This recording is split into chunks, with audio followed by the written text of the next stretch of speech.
looks like we are live. So we're picking back up with Legacy of the Duelist, and turn down the TV. There we go. Don't want to get any feedback.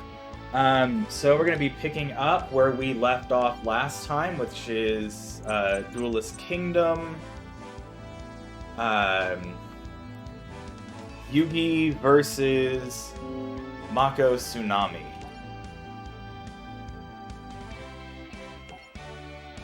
So, oh goodness, I feel like there were some things I wanted to mention.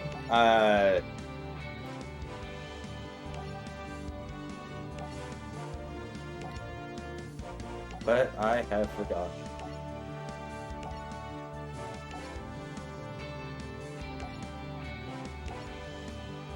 Well, I love Joey just like, yeah, it'll be fine to steal.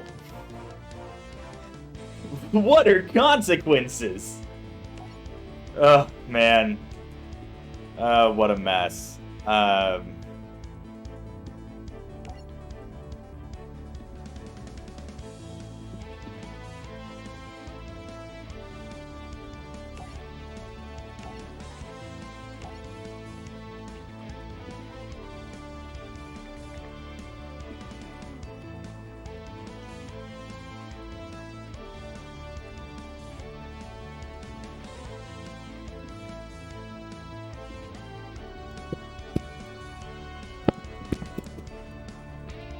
Okay, I apologize for the delay here, just,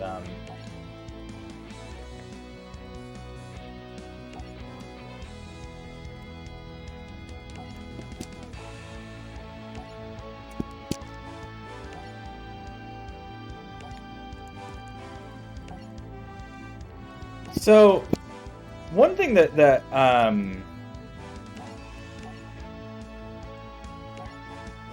I think Duelist Kingdom gets a lot of unnecessary hate for the way that it handles the rules. Because oh darn it, I picked the wrong option. All that time and I picked the wrong option. Oh my gosh. Okay. So, Duelist Kingdom gets a lot of hate for the way it handled the rules. And I think one thing that people forget about constantly is the fact that at the time when Duelist Kingdom started, there was no physical card game. There might have been the Bandai... I think the Bandai card game might have been a thing at the time.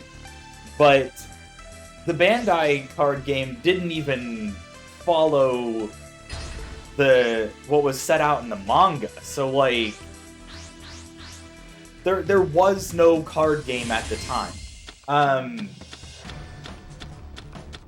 if you look at the video games from the era, you're looking at Yu-Gi-Oh! Forbidden Memories, and, what's the one? The Yu-Gi-Oh! Duel Monsters series, on the Game Boy. And those were very, very different than the OCG.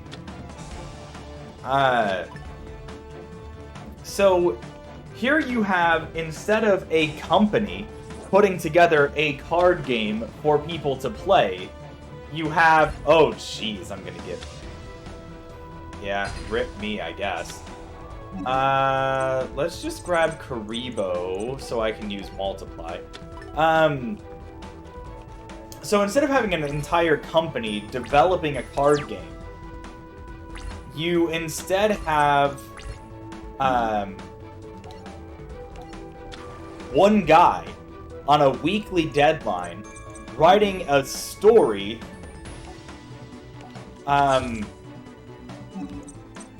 that revolves around a card game. So you have one guy who is a manga artist, who is basically responsible for writing up an entire card game.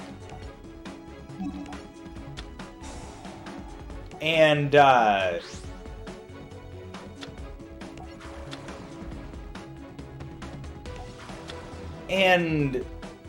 yeah, I think he recognized that the rule set that they had in the, well, before Duelist Kingdom wasn't gonna be enough to really work to make the manga interesting, to make the game interesting.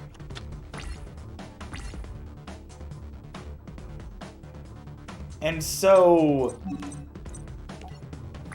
he tried to make some changes, because at the very beginning, it was basically you just had monster cards and spell cards, and you just kind of played back and forth, and it really just came down to whoever had the strongest monster on the field won.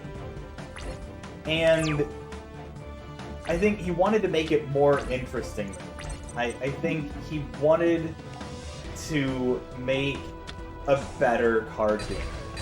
So he did his best to take what he had developed, which, you know, was just the basic, you know, first edition Magic and Wizards is what they called it in the manga. To take those rules and make something a little more interesting out of them. Oh, dang it. Okay. And that's where we get, you know, the Duelist Kingdom rules. He took, you know, you can just summon any monster, and that's fine. Oh, heck, I forgot to hold the button to cancel this. Okay. You know, and the spell cards. He took the basic system that he was working with and added field powers and field effects.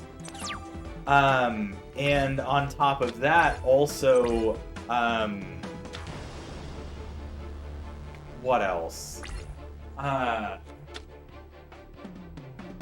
Oh, there was the type advantage system. So,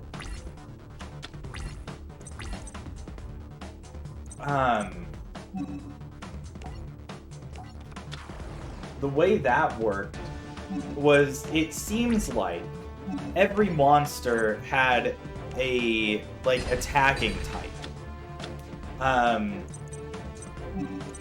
You know, an element that they attacked with, as well as, like, a defending element, an alignment that they had.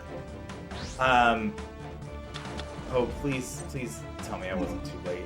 Yes. Okay, good. Horde of Heaven!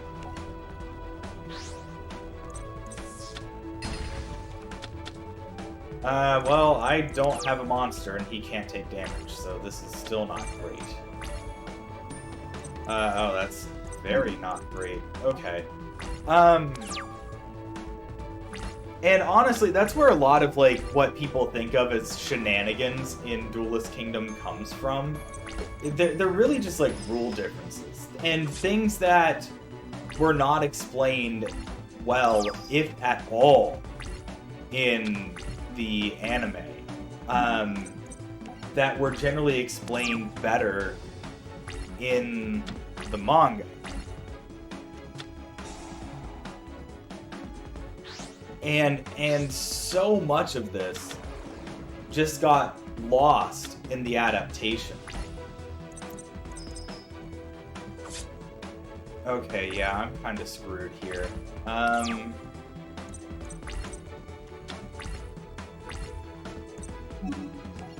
Yeah, let's try this again.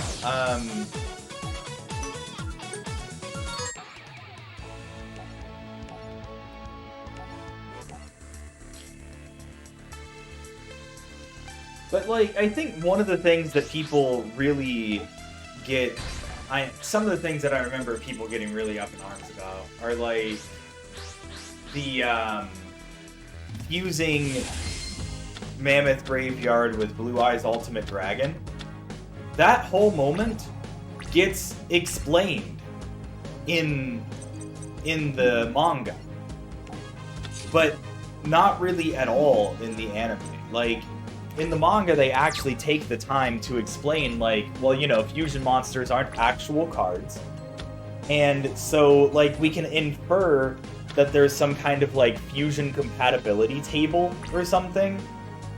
And that by, they explained that Mammoth Graveyard and Blue Eyes Ultimate Dragon would be non-compatible monsters, and so you end up with the situation that you end up with, where the monsters are incompatible and it gets weaker every turn and all of that. And the Living Arrow basically allowed him to transfer the spell effect to his opponent's cards, effectively making it super polymerization. I mean, that's it. It's pretty straightforward, pretty basic, but only because the manga explains it.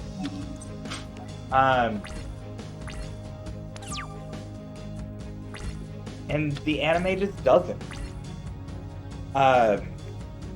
Yeah, that's one thing that, yeah, I never wanted to be, like, an elitist about anything, but, like, having read the manga now, having spent as much time as I have reading it and interacting and really, like, going in detail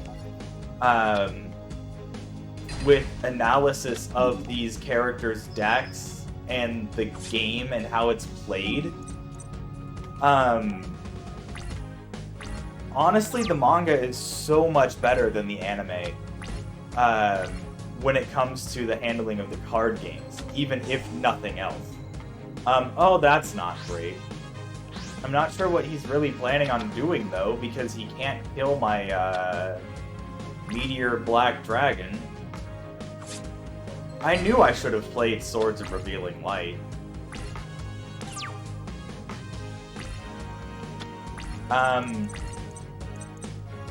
Anyway.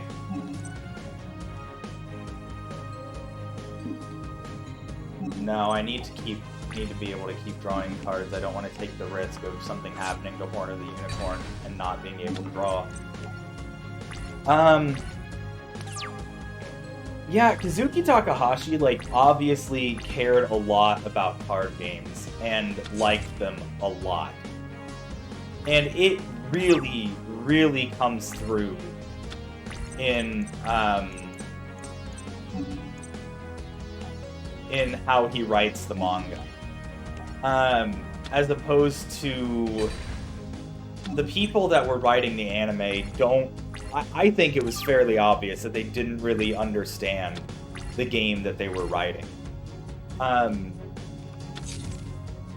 Like, filler duels are always the worst. I mean, probably the best example is the duel between Yugi and Rebecca in between Duelist Kingdom and Battle City, where they're still playing by Duelist Kingdom rules. But they give her, like, Cannon Soldier and a bunch of other, like, stall tactics and stuff. And, like, all of this to support Wall Shadow, of all things, when all she ever actually had to do was get, like,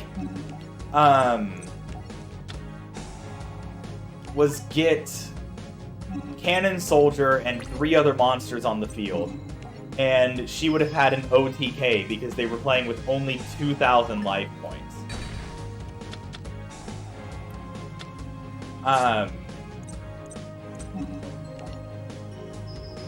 But they didn't do that, and, like, they'd never thought about how the inclusion of Cannon Soldier would impact the metagame, like, in that kind of format. They didn't think about any of it. Which, like, I'm not surprised, but like, I don't think they ever really thought anything through. And it's also pretty bad about, like, one thing that happens a lot is whenever they have flashbacks, in the flashbacks, they'll have cards that are contemporaneous to the current arc, instead of cards that would have been out at the time of the flashback. That happens all the darn time.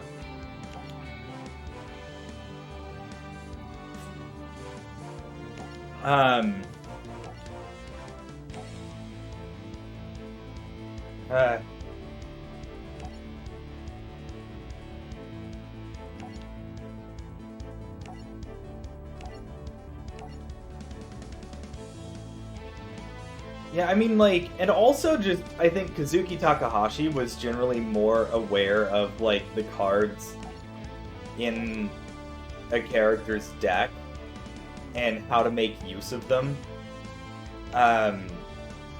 As opposed to in the anime, I think they had a tendency to make up or add cards that are more situational, just in order to make a particular play work out the way they wanted it to.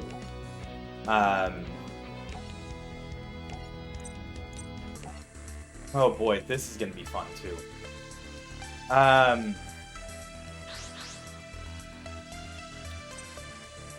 So just kind of a quick comment about Joey's deck here. I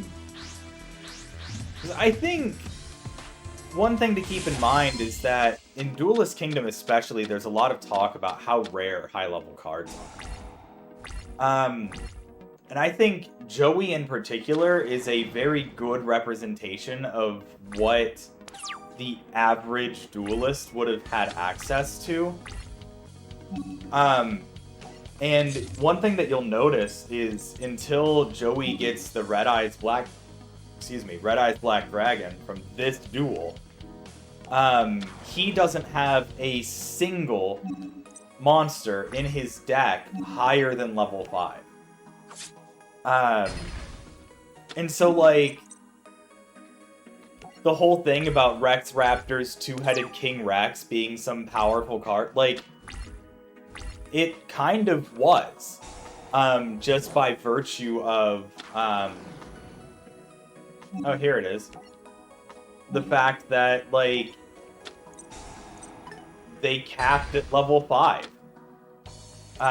Anything beyond that was probably a tournament prize card, or something crazy like that. This is probably a terrible decision, but I'm gonna summon the Furious Sea King.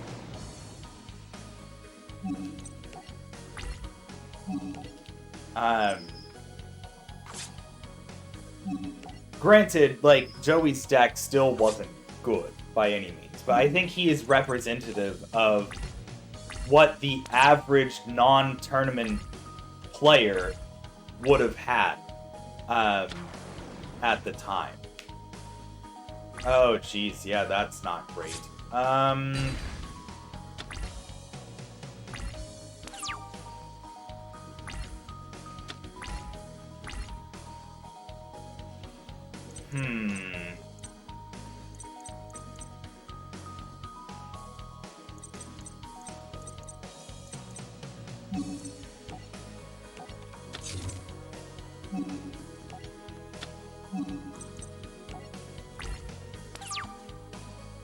Because anything level 6 or higher was usually described as being exceptionally rare, or some kind of tournament prize card, or something to that effect.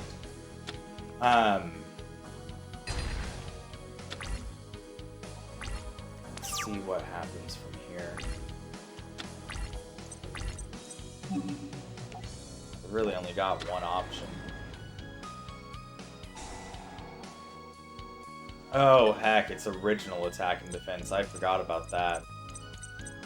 Oh, jeez. That's not great.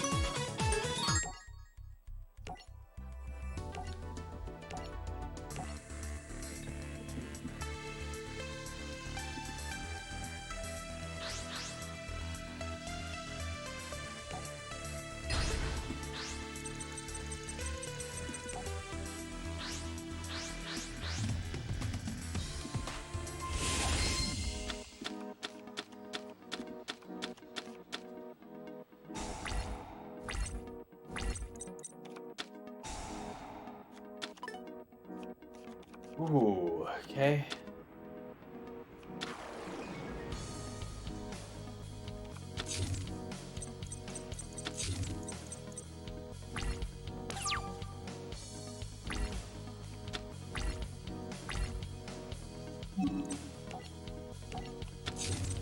Here's hoping everything goes according to plan. He just added the level 6 monster. What was it? Sword Arm of Dragon, I think. So if he tributes to summon that, then I can play Trap Hole of Spikes. No! I've been bamboozled!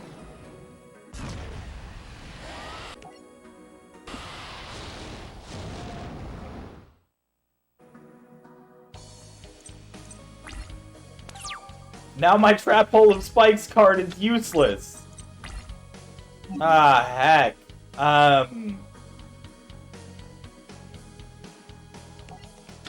jeez. This is really bad.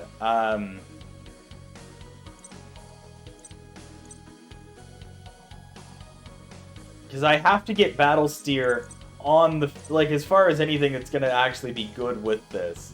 I have to get Battle Steer on the field with Kunai with Chain. But I can't do that without a Tribute, and I can't Tribute without using Kunai with Chain. So, oh gosh, this is not great.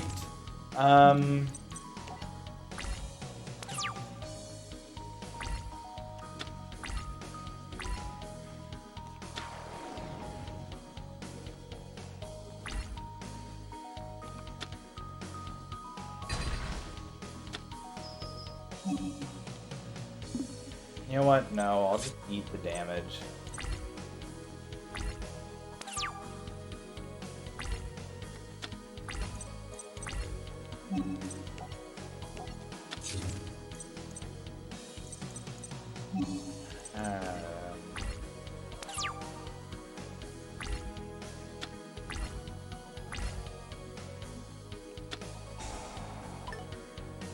Oh, fun.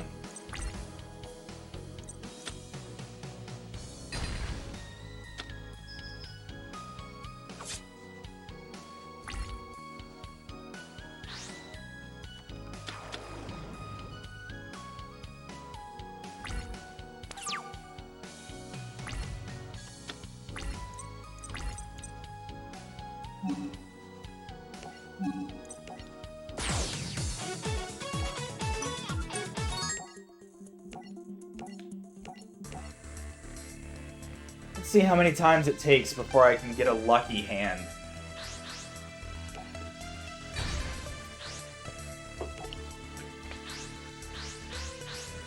What's really frustrating is that that would have gone really well if it hadn't been for that soul exchange.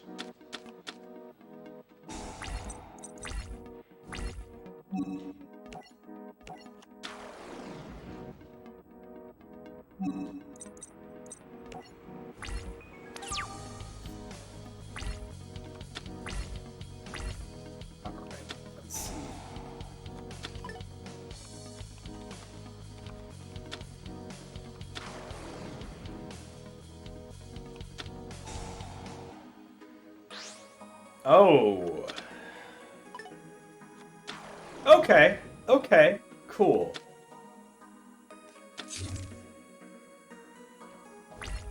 He made a gamble and he lost. I'm okay with that.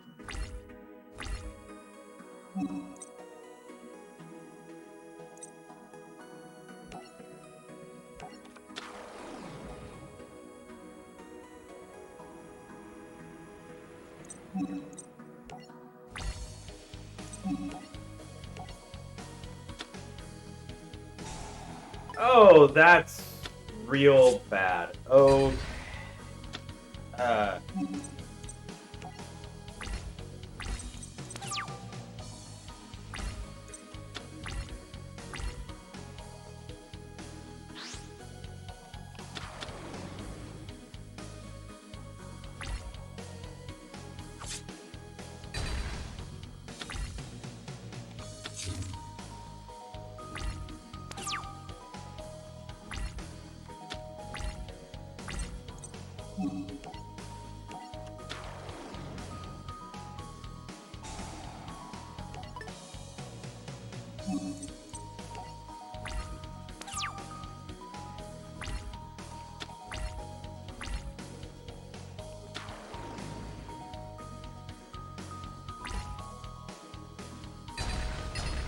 Oh, well, okay.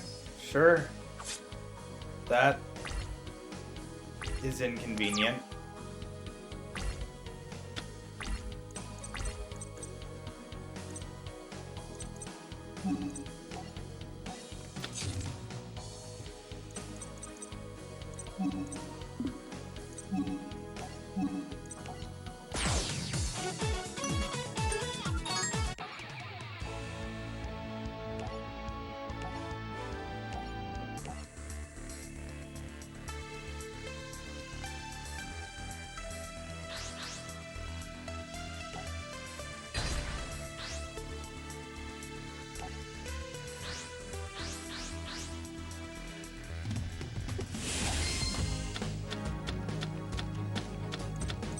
Okay, all right.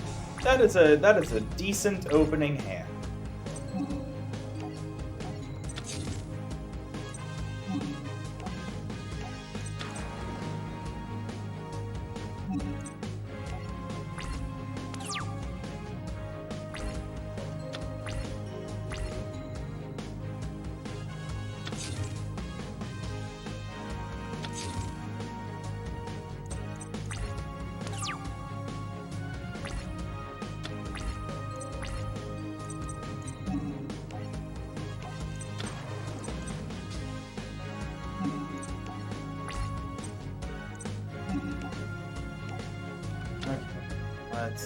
Okay, alright.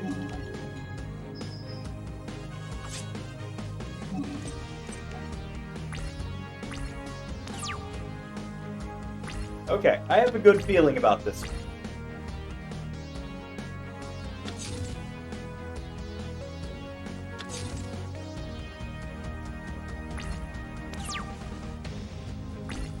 Though I don't like the face down cards he's playing. Let's try to get one more monster so that I can tribute for Garuzis.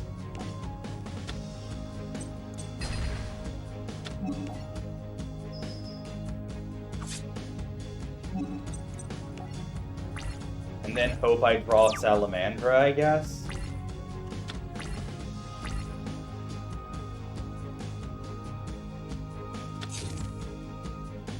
It's really sad that, like, Garuzis, Salamandra, and Trap Hole, like, makes one of the best sets of cards in this deck. It's so bad.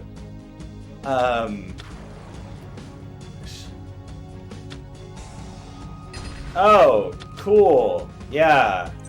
Well, I guess I wasn't wrong about the face down card being something to worry about.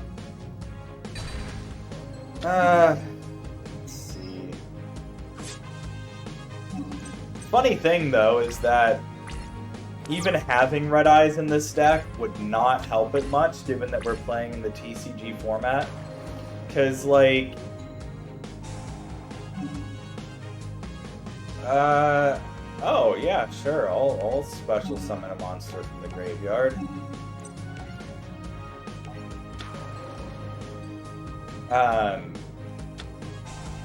Oh.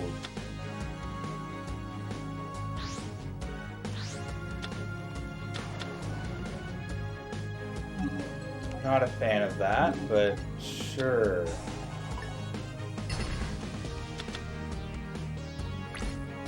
Oh, actually, I win this turn. Ha! I knew I had a good feeling about this. Here we go! Weak monsters beat 'em up!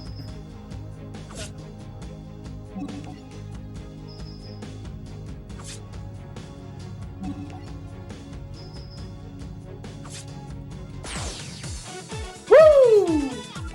The Red Eyes is ours!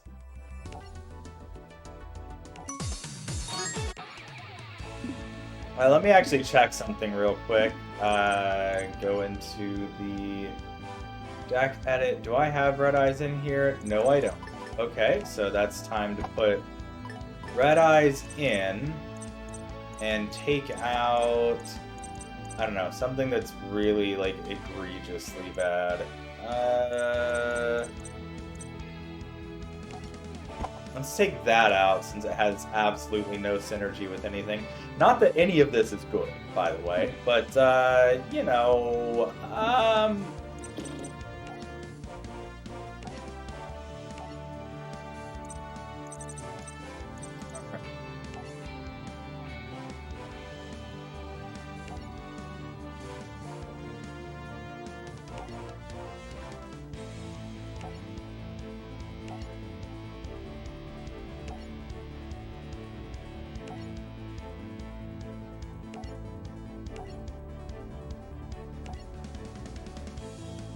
so what's really interesting, well, I wouldn't say it's really interesting, but something that I find kind of interesting is how this duel replaces what was kind of an entire arc in the early manga, where Bakura plays like evil D&D with Yugi and his friends and like traps them in the miniatures that they made. Whereas here they get like trapped in their cards. And that's kind of where like they all learn about the spirit of the puzzle.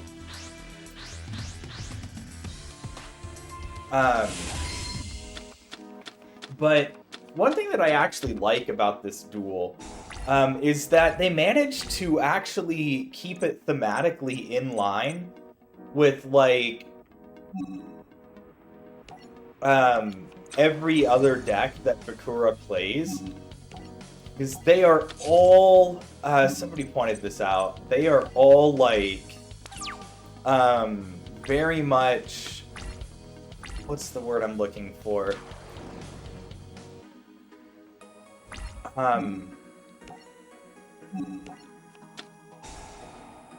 Okay, so here's the thing. If the game actually cheats, and he's gonna know exactly where my card is, then picking Horn of the Unicorn is gonna, like, really mess me up.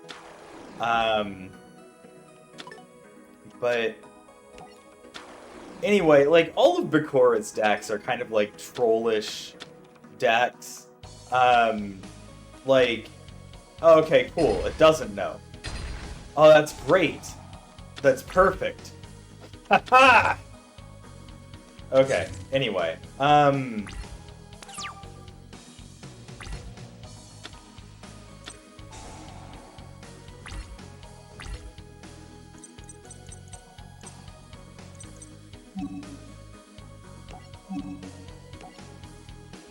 but, what was I saying? Oh, you know, his Battle City deck was very much a, like, it's an alternate win condition. It's, you know, the whole, like, Destiny board thing. In the Pharaoh's Memories arc, it's whatever the heck was going on there. And here, it's all Morphing Jar and stuff, which I think is very fitting for Bakura. Bakura would be a Mystic Mind player, probably.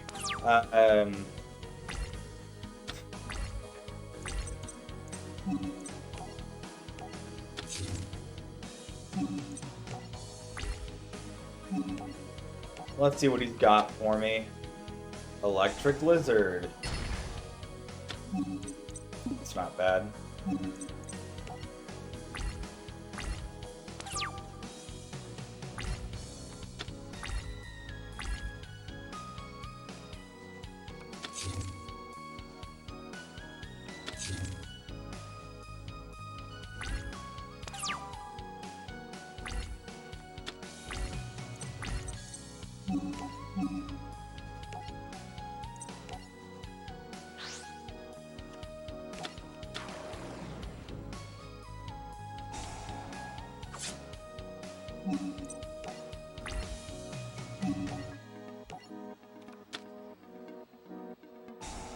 Another one? Alright.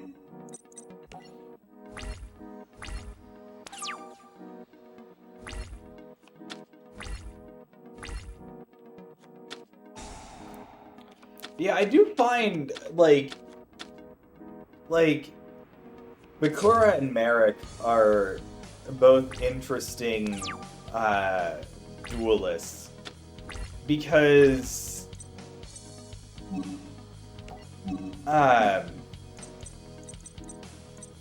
Bakura always has some kind of like alternate win condition troll strategy.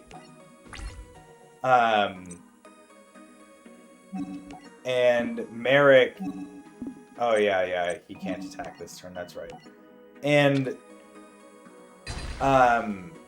Merrick, I think all of his duels are, well, all or most of his duels are won either by, like, Winged Dragon of Ra shenanigans, or by virtue of being a shadow game.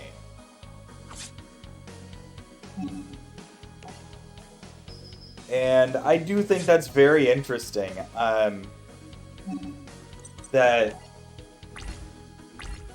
I mean, it's kind of unsatisfying from a certain point of view. I mean, you know, for all the people who are like, oh, Joey should have beaten Merrick, and like, I mean, I get you, but like, I don't know. I think it adds something, for,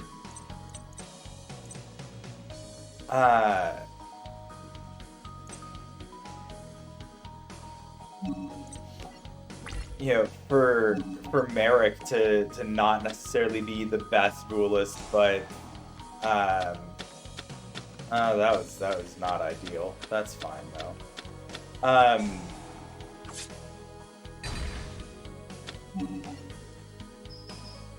But for him to rely so heavily on the magic of the Millennium items, I think that's interesting.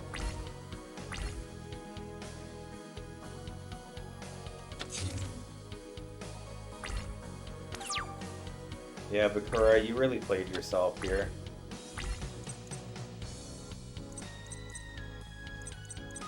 Oh gosh, I very much want to play Dark Magician right now. There's no reason to. It would be a terrible choice, but I really want to.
Yeah, as I recall, like, the player killer thing wasn't really explained very well in the anime either.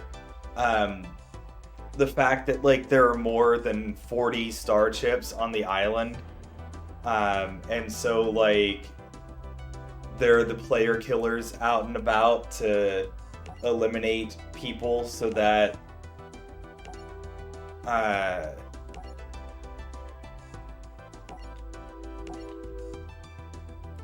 you know, so that only 4 people will make it to the finals.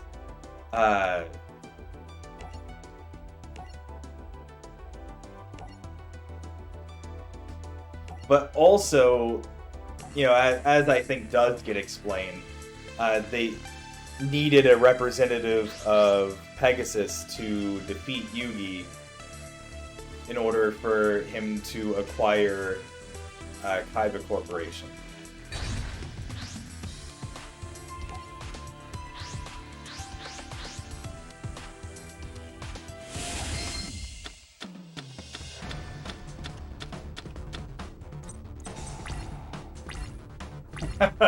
Oh, this is not a great opening hand. Gosh, I wish Celtic Guardian were good.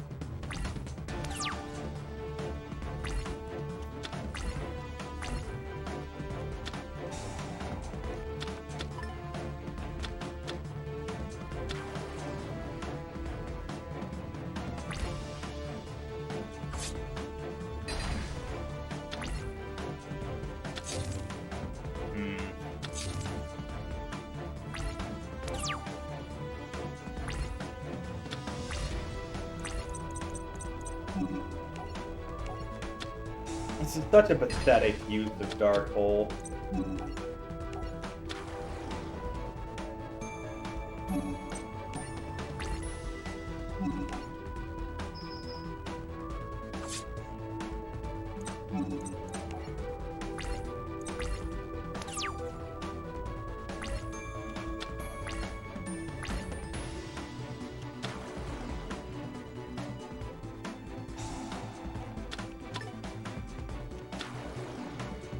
Wait, why are they giving him zombie cards? He played like all fiends.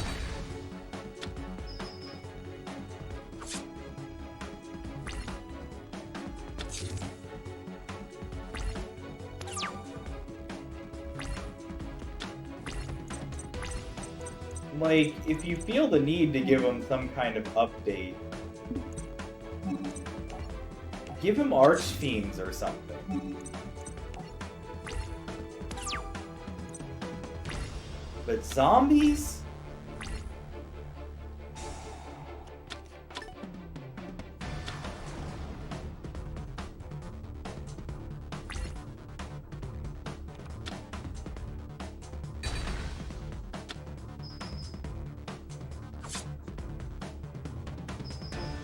Like, we have a zombie duelist in Duelist Kingdom already.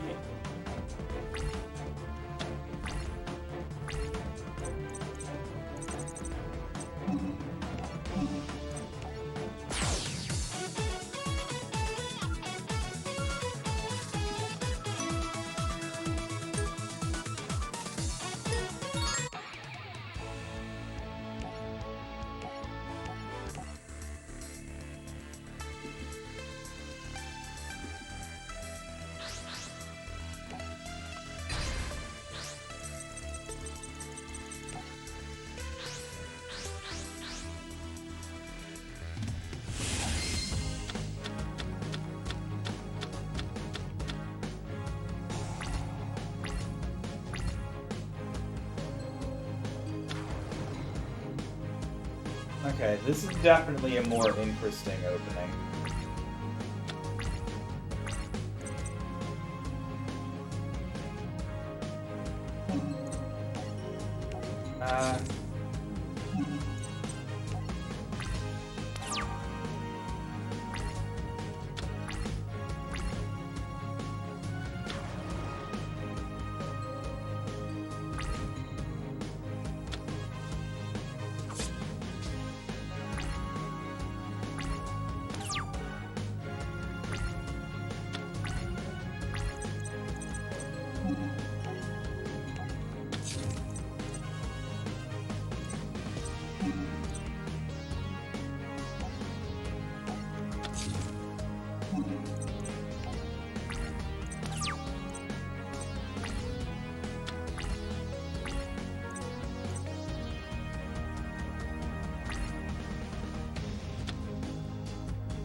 Okay, I guess that was too slow to activate my... That's fine.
go ahead and set a time limit on the game.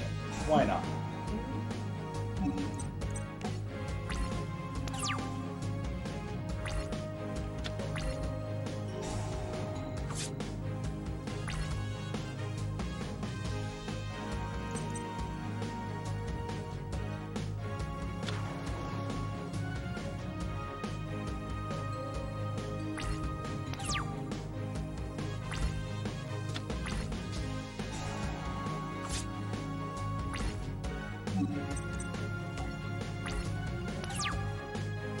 Okay, now drawing either of these ritual monsters would be very nice.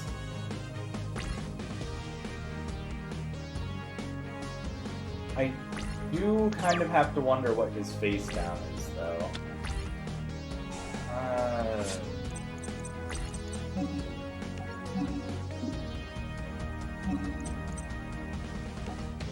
Would be nice if I had anything worth reviving, but...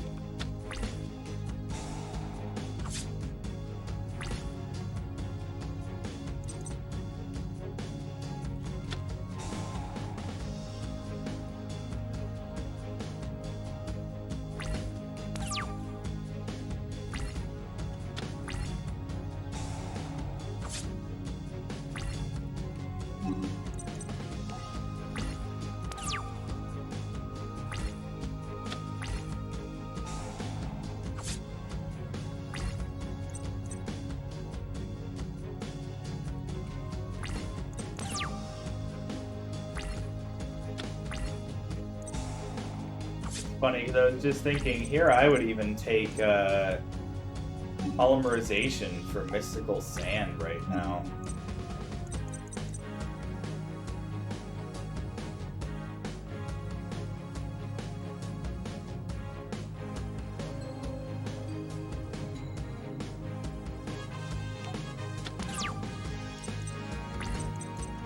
Maybe I should have kept Mach-U, because that would actually be really good if I draw Summon Skull.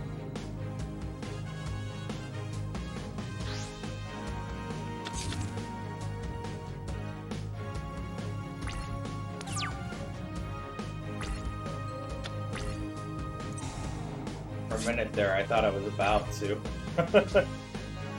Oh, could you imagine?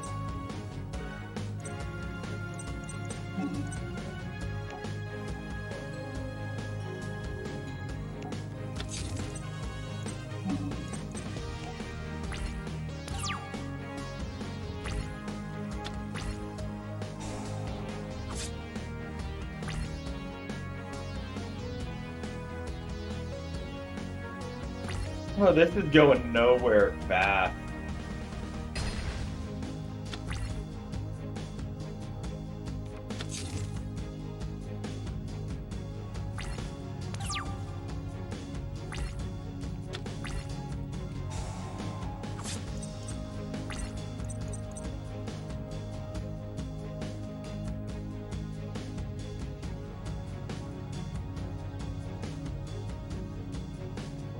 Do I want to play Curse of Dragon so I can go on the offensive? Yeah, let's do it.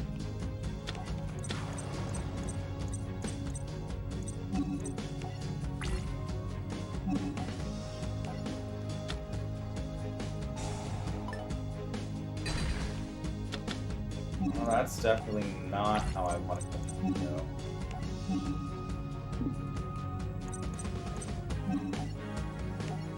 Hoping to be able to use this on something better.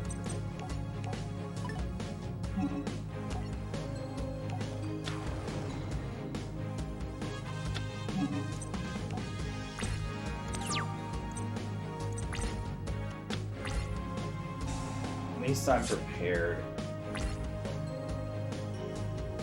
With Karibo, Magical Hats. Like, between those, I can take 4 attacks this turn and still be okay.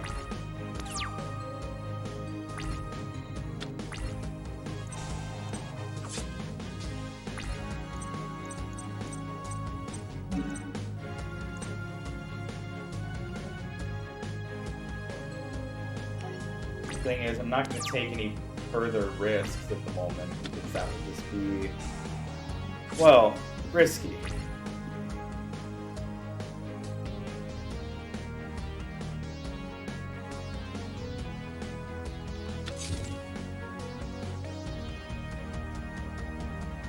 Also, looks like I picked up another viewer at some point. Hello. Welcome. I'm sorry, this duel is kind of going nowhere fast at the moment. Hopefully this should pick up now, since I can summon Meteor Bee Dragon.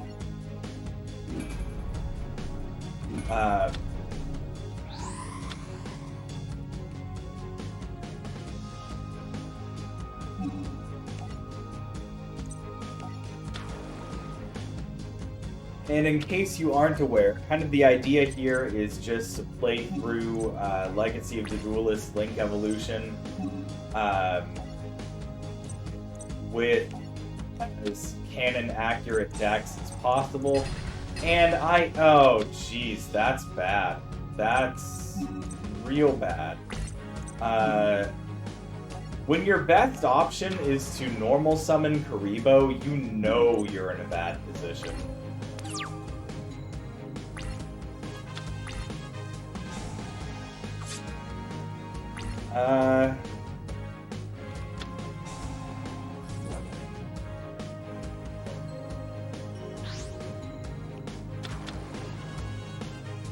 But these decks were put together with the primary intent of accuracy to the anime/manga.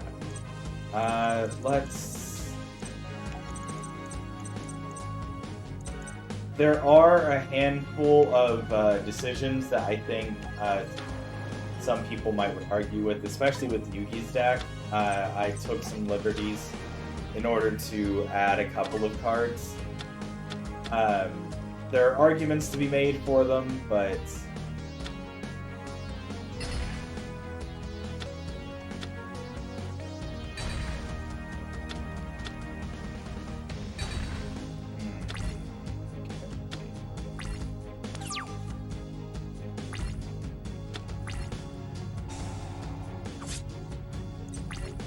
Celtic Guardian is definitely not the card I need.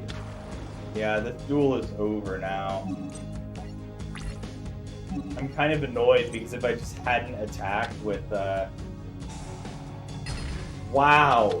Yeah, if I just had not attacked, I would have been fine. Oh my goodness.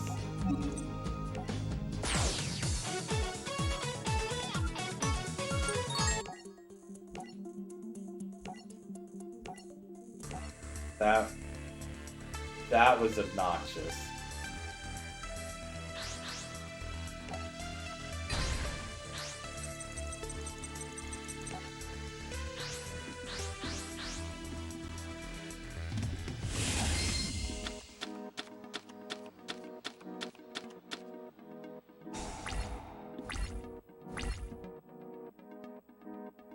Let's see. Okay. I mean, I got some good defensive cards at least.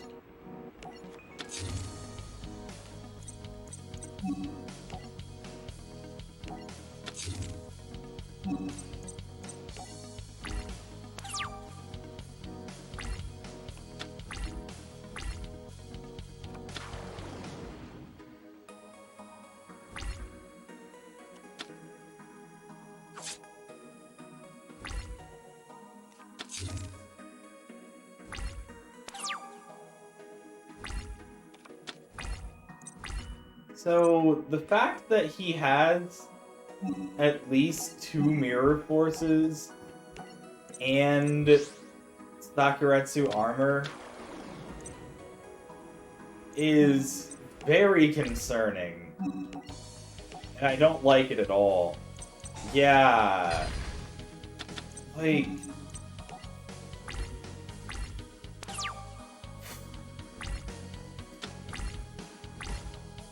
with a normal TCG deck, that would not be as bad. I mean, well, I think for one of the era that, you know, if we're assuming, like, I don't know, May 2002 kind of format, that would still be pretty devastating, but,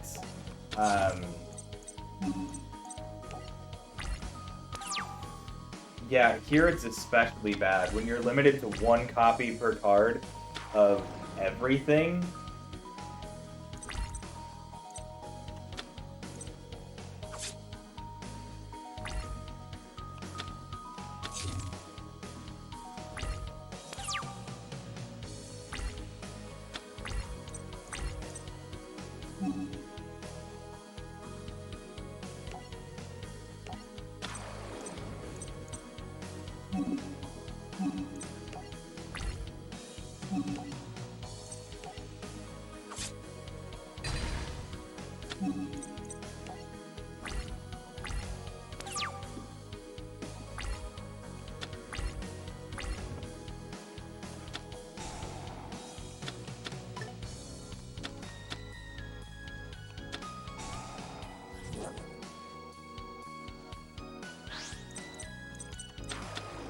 ooh, okay, definitely don't like that.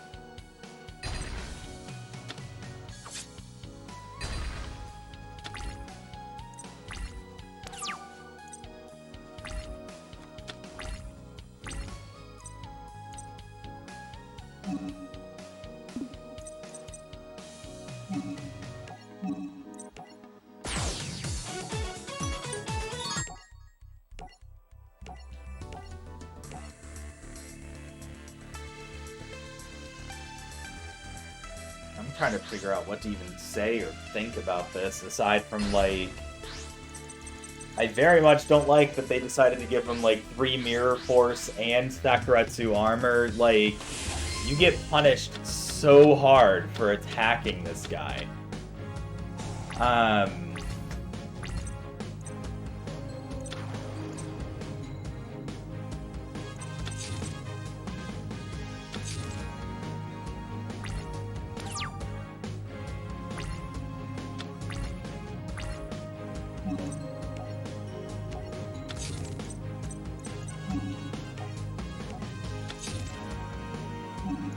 Like, look at this. He's got 2 face-down cards. Can I comfortably attack him? Like, no. I mean, that's if I even had monsters strong enough, which I don't right now. Actually, I don't think I have a single level 4 monster in this deck that is strong enough to deal with that. Ugh.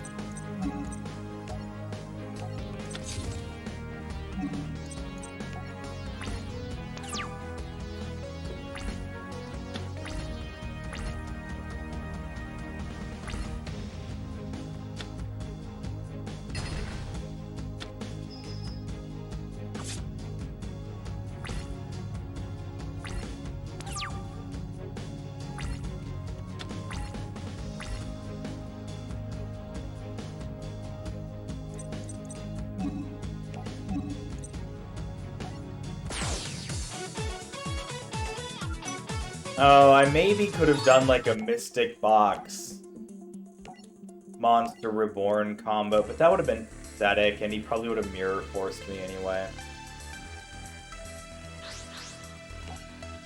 Gosh.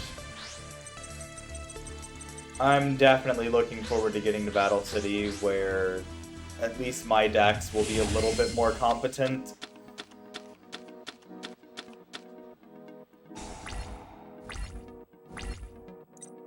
Oh, yikes.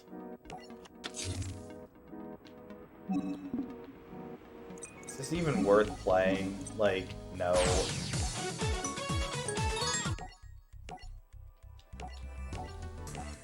I've got to say, I did not expect this duel to be one where I got stuck.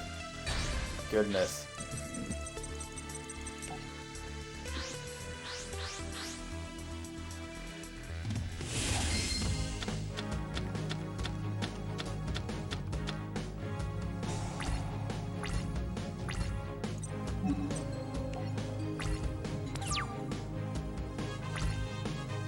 Well, there is one card that I can draw that I would actually be very happy with. Otherwise, I'm kind of knackered, I think, is that the word?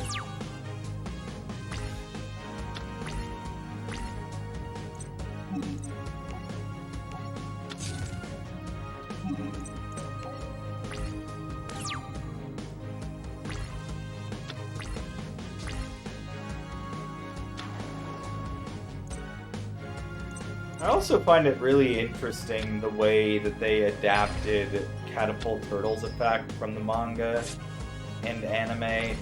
Like, Catapult Turtle more accurately, like, basically boosted a monster's attack points by 500, then forced it to die, and whoever's monster it was took damage equal to half the attack points. Because that was just what happened in Duelist Kingdom when a monster was destroyed by card effect. They did also have, like, the, oh, you know, it can destroy walls and fortresses effect, but... Oh, I didn't know he could steal my zombies, heck. Probably should have paid more attention.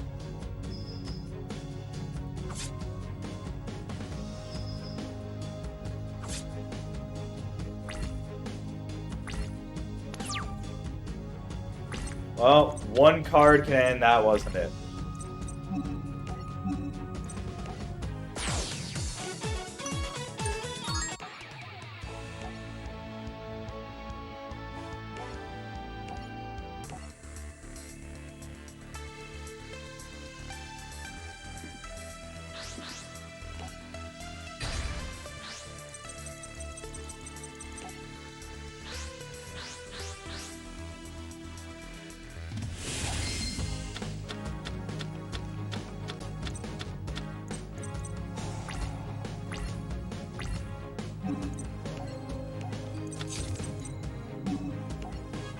This might be a bad idea, but we're gonna do it.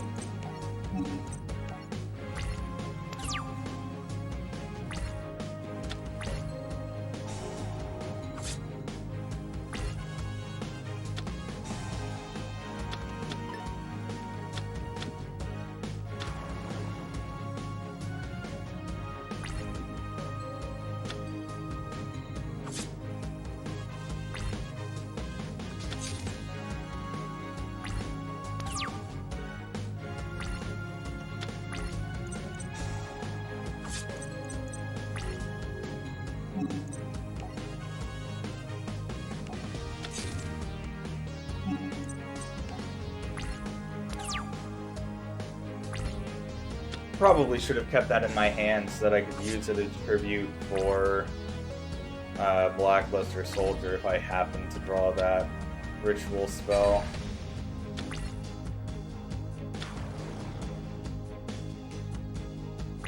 Though, can I just say that it's really obnoxious knowing that I can put how many cards into summoning Blackluster Soldier just for it to be immediately destroyed by Mirror Force.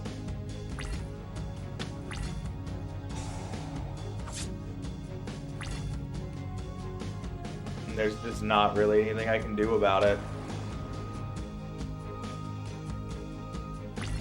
I don't have a single card in this deck that can really deal with it.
Hey, now it's my turn.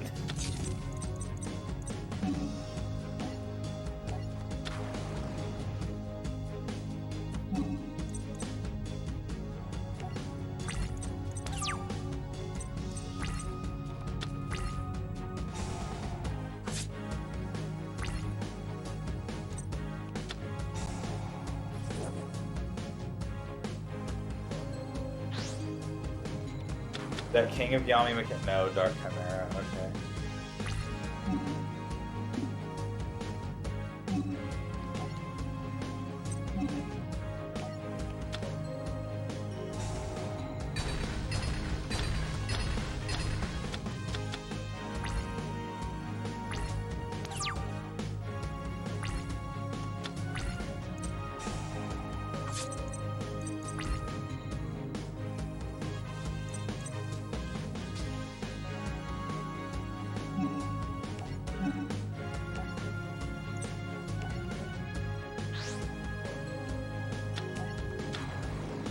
Because this has to be Mirror Force.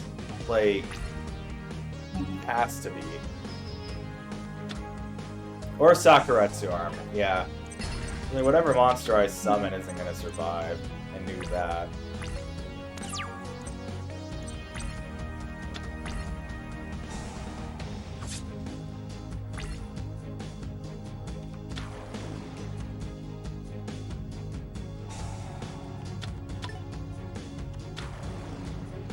Oh no, now he can destroy Burning Land.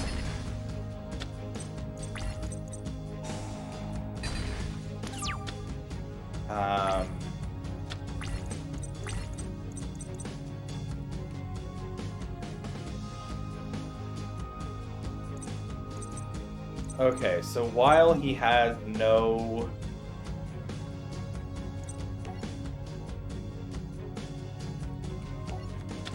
Spelled Crabs, I should probably just go ahead and make this move. I'm not a fan of giving up my defensive monster here, but I don't want him to be able to destroy one spell I have, one of my cards every turn.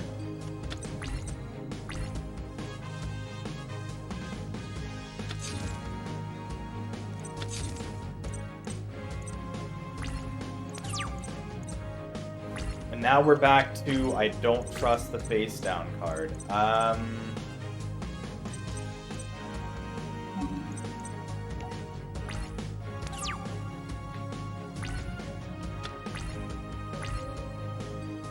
Oh, sorry, I just saw that message. I am on the Nintendo Switch, actually.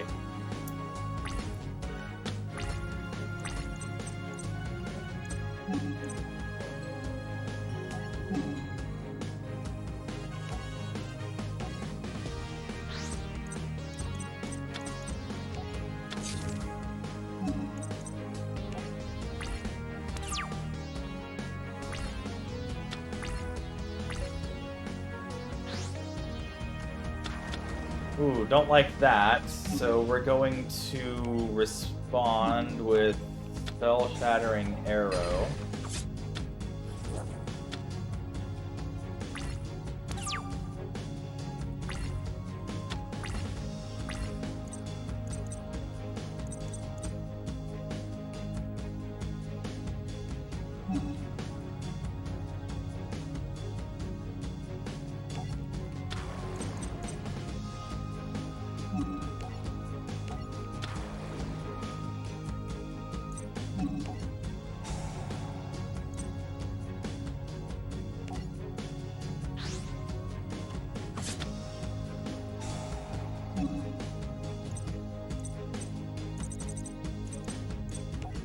There it is.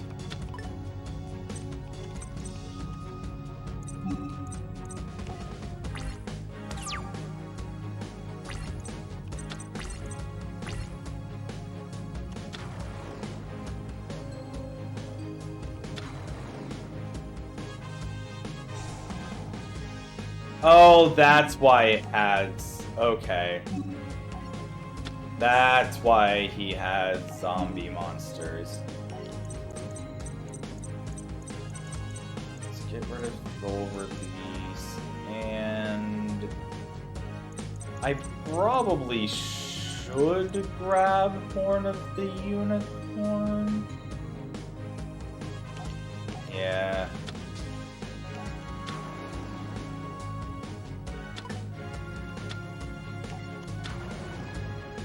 Actually, Soul Release might be a decent card for this.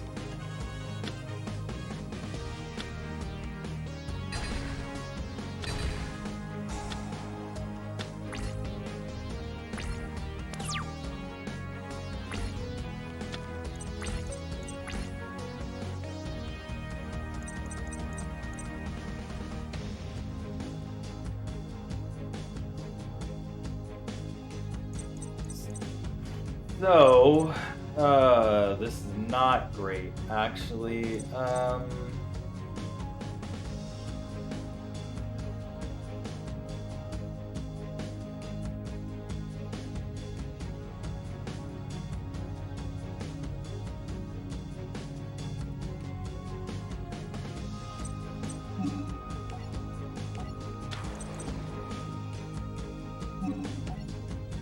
Yeah, I should have not grabbed Horn of the Unicorn.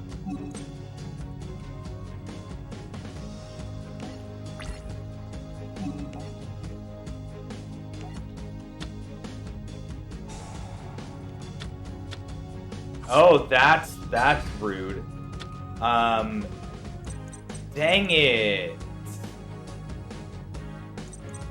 Ooh, I did not see that coming.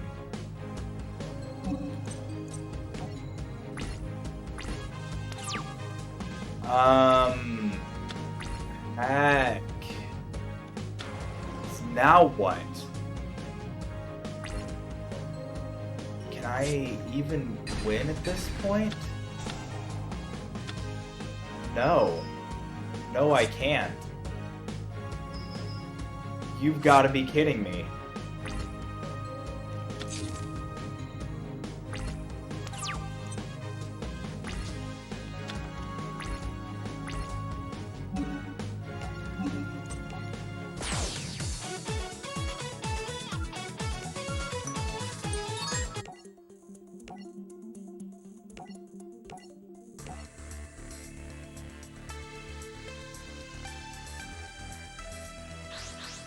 So hello in the chat.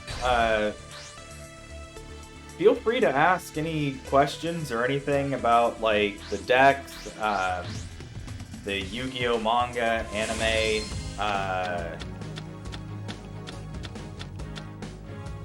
and oh, this is great.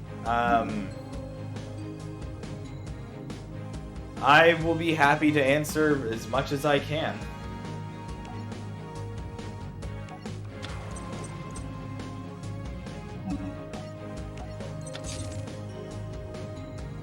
Oh, I'm on Nintendo Switch.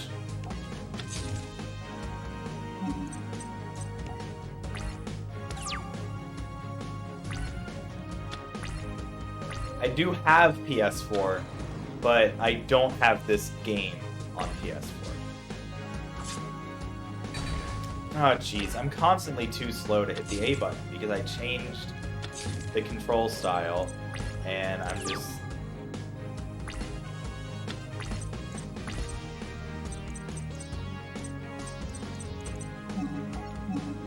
No, not surrender. I have polymerization.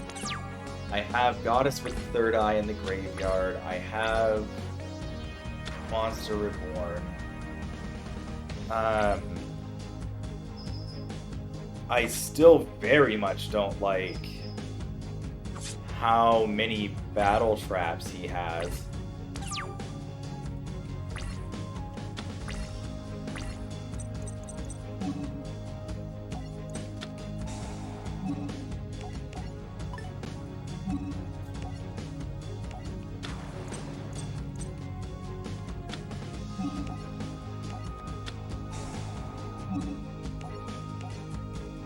But at least I can summon Beaskull Dragon.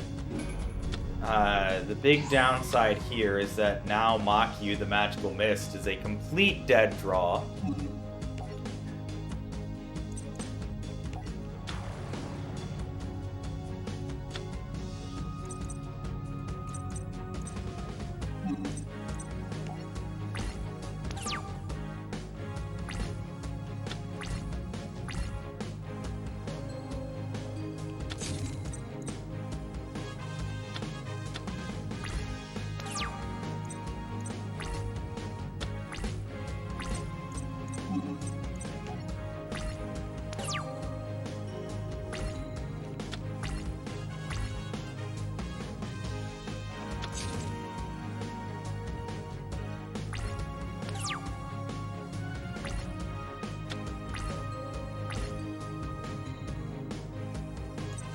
I kind of hate that I'm thinking this, but my best bet might actually just be to deck him out.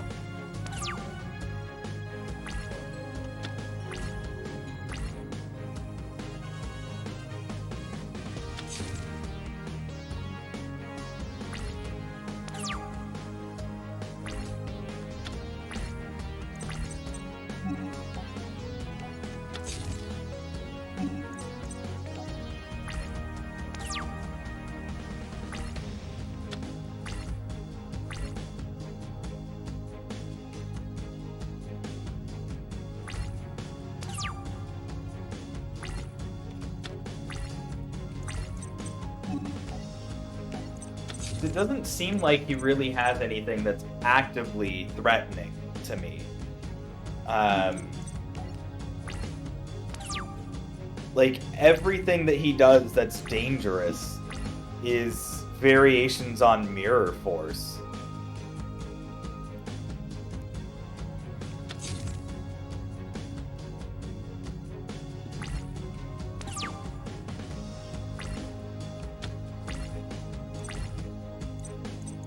Hello, other viewer.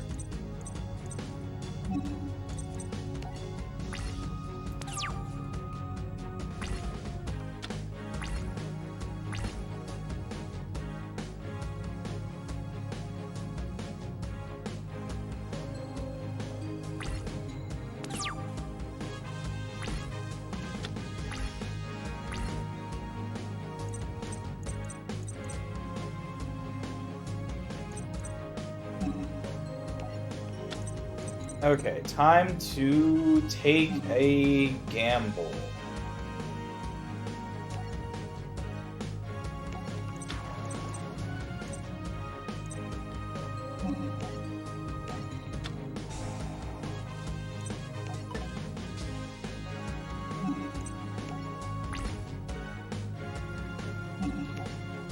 I do not plan on getting the game on PS4.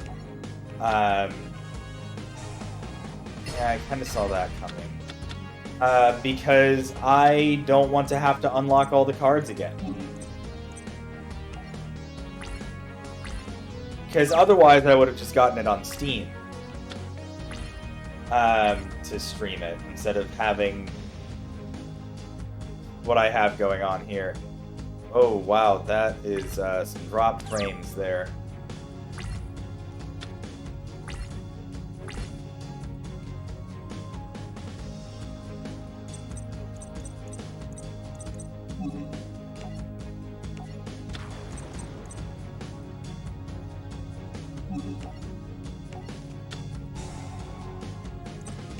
Okay, but that's one Mirror Force down.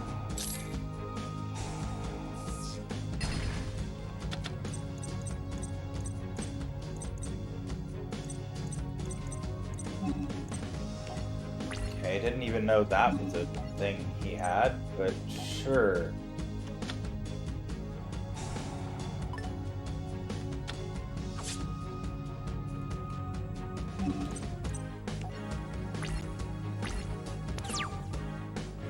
Oh wow, this stream is definitely having some issues at the moment. Let's see if I can't figure something out to improve that.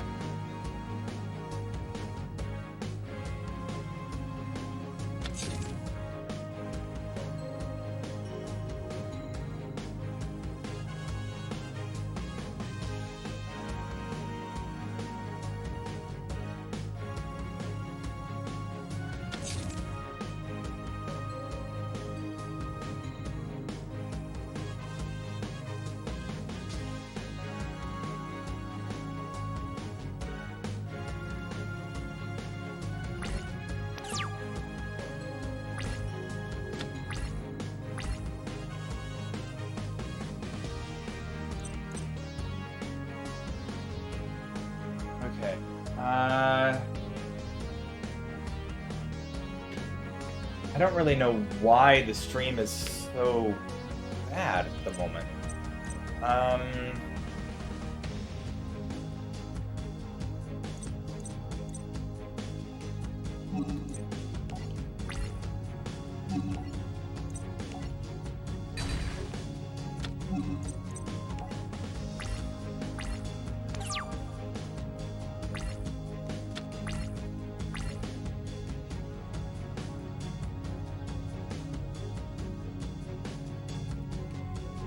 Very odd.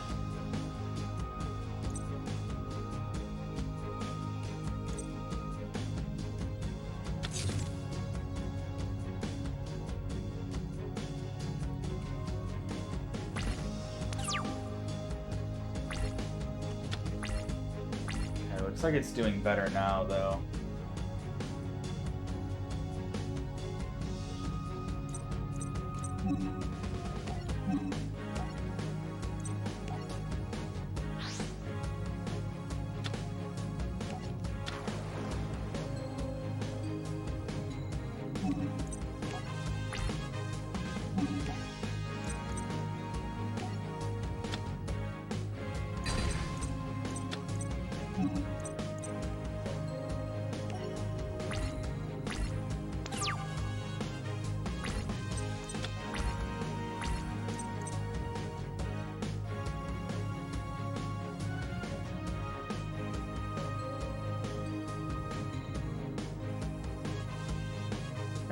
Now the Switch is having a field day. Okay.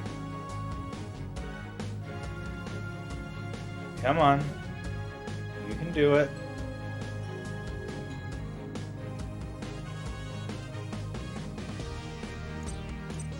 Oh, don't crash on me.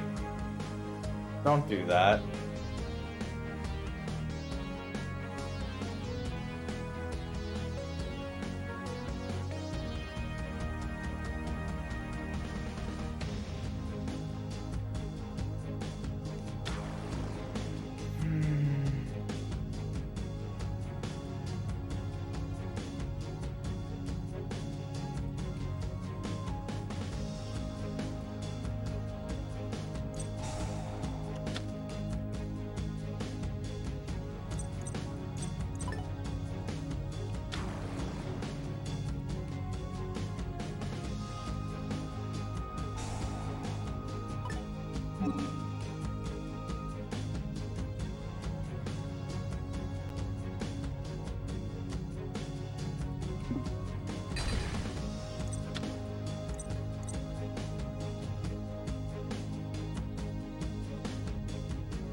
Okay, that's interesting.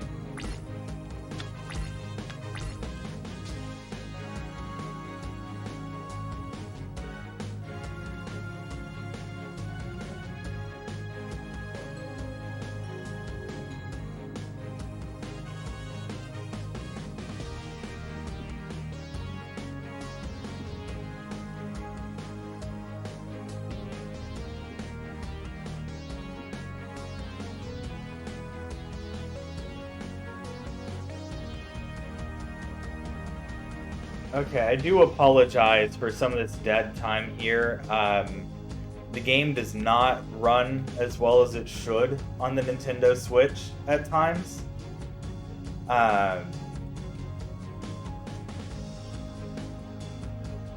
And a lot of people have had consistent issues with game crashes. Hopefully we're not going to have any on the stream.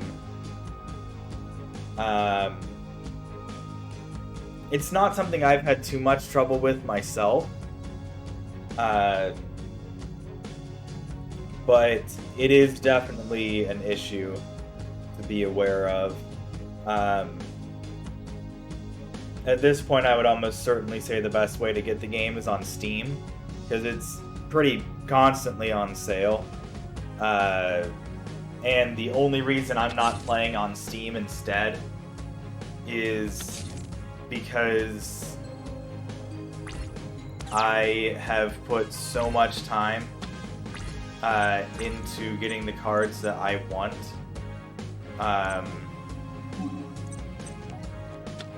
On the Switch version, that going back and, you know, getting all the cards that I need to remake all these decks and buy all the packs and just would take so much time and effort that it's just not worth it to me.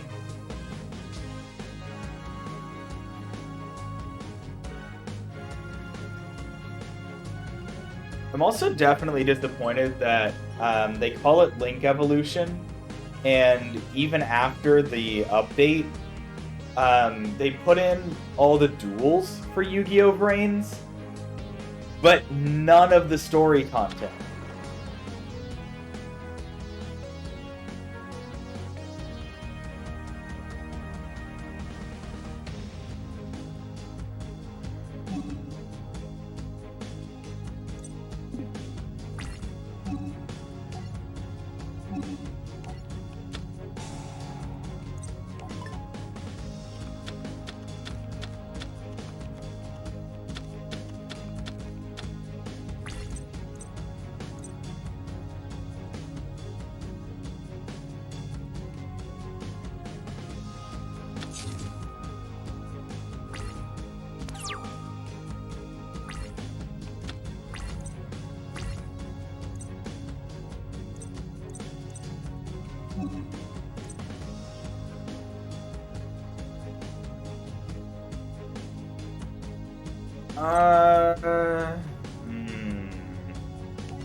The thing is, if he has a Dark Mirror Force, which I haven't seen one yet, but that is a possibility.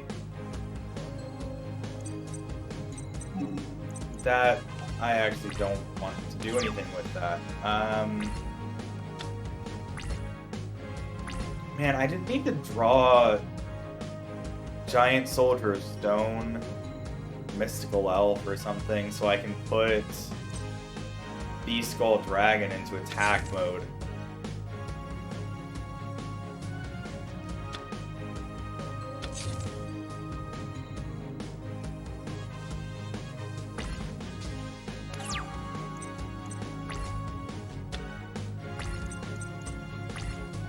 I mean, I'll settle for this, I guess.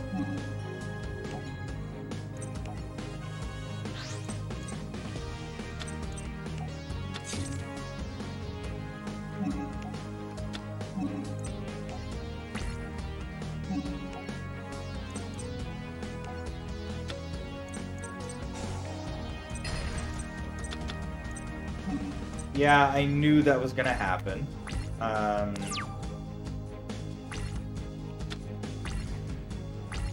Very much wish I could have been I would have been able to use other cards to bait that.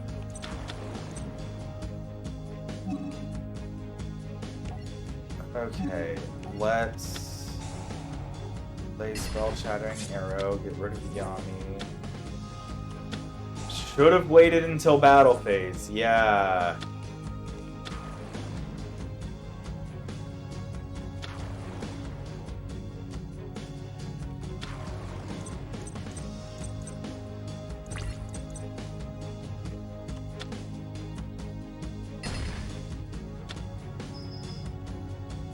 Jeez. Okay. So I think after being stuck on this for the 40 minutes that I have been, I am going to go ahead and call it for tonight. I am going to be streaming next week also, and then after that, we're going to be to the every other week as far as the streaming schedule goes. But we will also be getting more deck profile videos, and I may start another series wherein I explains some of the rules of the various formats in the anime and manga, such as first edition Magic and Wizards in the early manga, Duelist Kingdom in the manga and the anime, Battle City. Not sure how many other formats are really worth talking about, because those are the main ones with significant rule differences. After that, things get pretty standard. But so keep an eye out for that, and have a good rest of your night. Hope you enjoyed the stream and the video.